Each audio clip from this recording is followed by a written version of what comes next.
everyone knows, in each and every stages of production process, there are certain losses to be expected, but not all losses are accepted.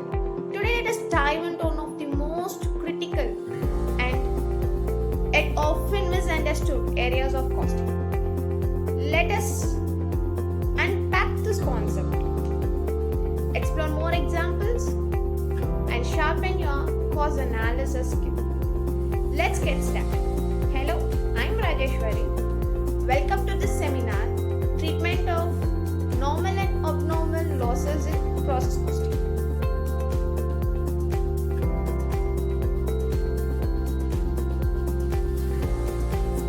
The objective of this class would serve your needs by providing a detailed insights of this concept, to learn how these losses to be treated, to cultivate this topic into our real-life applications. So to fulfill this objective, this seminar covers meaning of process costing, important aspects of process costing, process loss, treatment of process loss. Every big idea starts with a clear definition. This slide gives you the clear definition of process costing. Process costing is a method of costing which is used to ascertain the cost of output, and this process costing is mainly adapted in a manufacturing company who deals with a mass production of like units.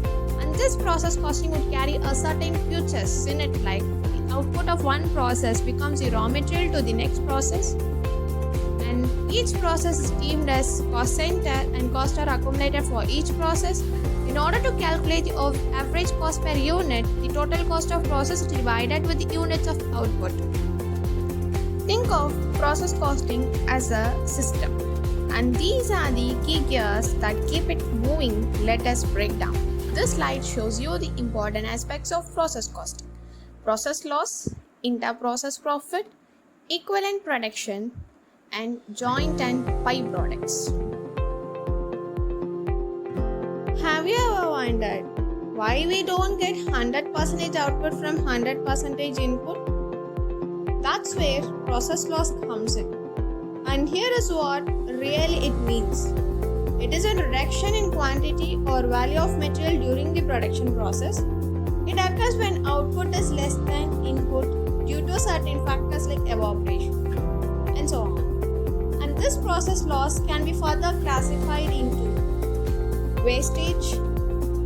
Wastage is a discarded substance having no value. And scrap. Scrap is also a discarded material having some recovery value, which is usually disposed of without further treatment. And then normal loss is a type of unavoidable loss that occurs during the production process due to the nature of raw material. And last is abnormal loss. It is unanticipated, avoidable, of unintentional loss of assets, goods, or materials. Even understanding a concept is little much harder until when animation turns it into a story where you can feel and see.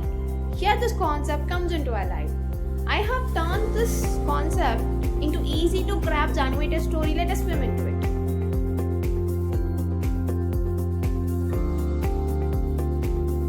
Have you ever gone to the refrigerator and pulled out a carton of milk only to find it expired 3 days earlier? If the carton was almost empty, you probably didn't think twice about it.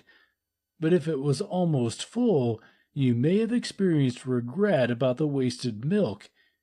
Either way, it's doubtful you recorded the value of the loss.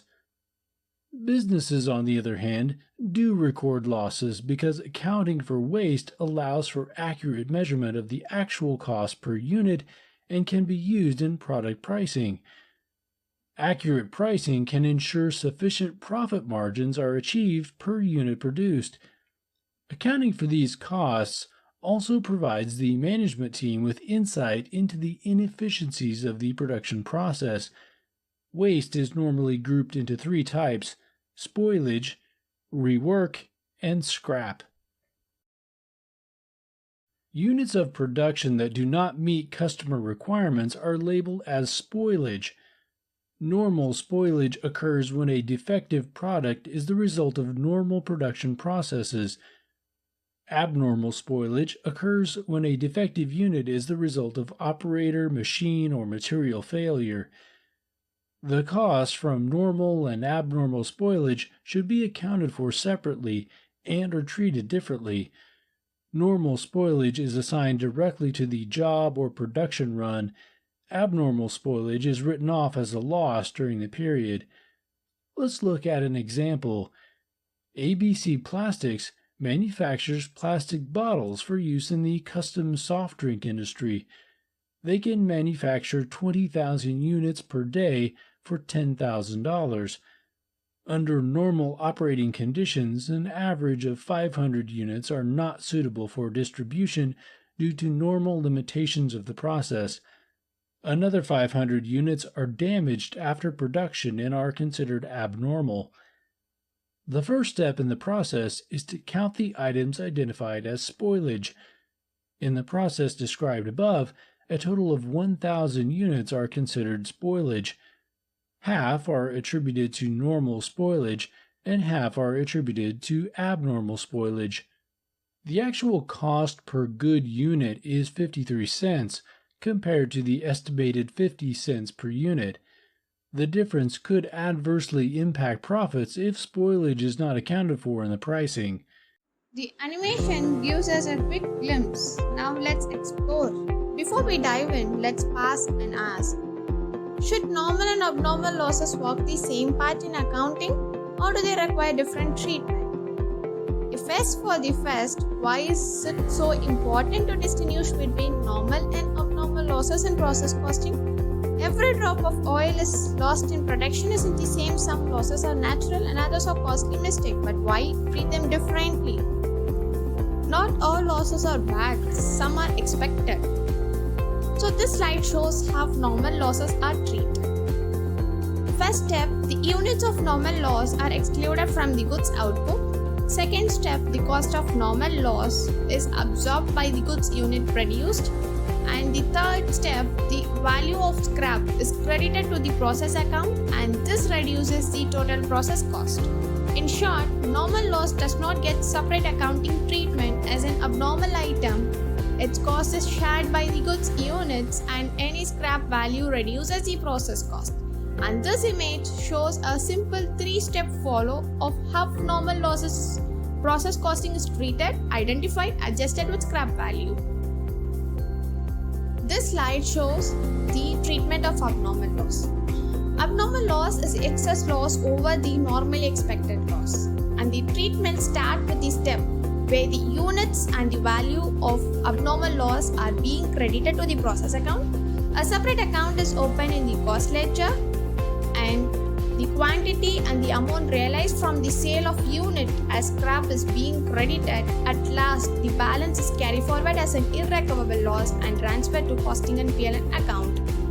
From the 8 minutes of journey for the awaited moment, we are at the last slide, that is the final slide, the conclusion part of this seminar.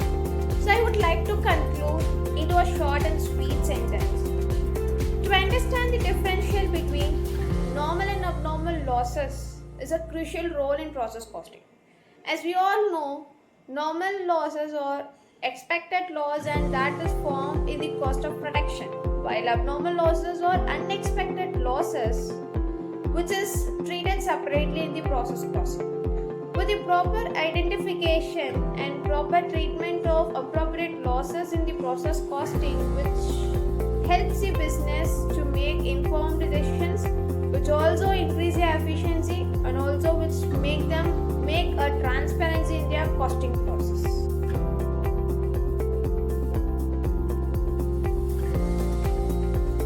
Thank you for your listening.